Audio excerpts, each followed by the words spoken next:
திருக்குறள். இனியவை கூறல். இன்சொலால் ஈரம் அழை படுநிலவாம். செம்பொருள் கண்டார் வாய்ச்சொல்.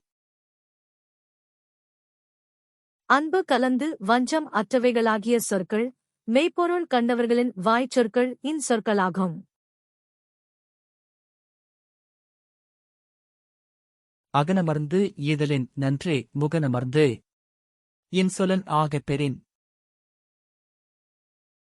முகம் மலர்ந்து இன்சொல் உடையவனாக இருக்கப் பெற்றால் மனம் மகிழ்ந்து பொருள் கொடுக்கும் ஈகையை விட நல்லதாகும்.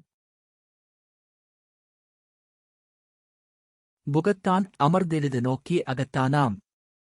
இன்சொல்லினதே அறம். முகத்தால் விரும்பி இனிமையுடன் நோக்கி உள்ளம் கலந்து இன்சொற்களைக் கூறும் தன்மையில் உள்ளதே அறமாகும். துன்புருவும் துவ்வாமை இல்லாதும் யார் மாட்டும். இன்புருவும் இன்சொல் அவர்க்கு. யாரிடத்திலும் இன்புறத்தக்க இன்சொல் வழங்குவோர்க்குத் துன்பத்தை மிகுதிப்படுத்தும் வறுமை என்பது இல்லையாகும்.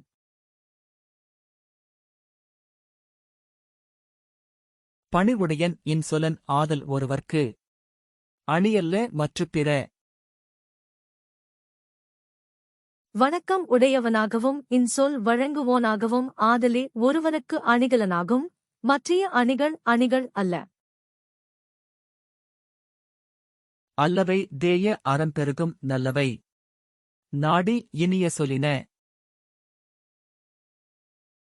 பிறர்க்கு நன்மையானவற்றை நாடி இனிமை உடைய சொற்களைச் சொல்லின் பாவங்கள் தேய்ந்து குறைய அறம் வளர்ந்து பெருகும். நயனீன்று நன்றி பயக்கும் பயனீன்று. பண்பின் தலைப்பிரியாச்சொல்.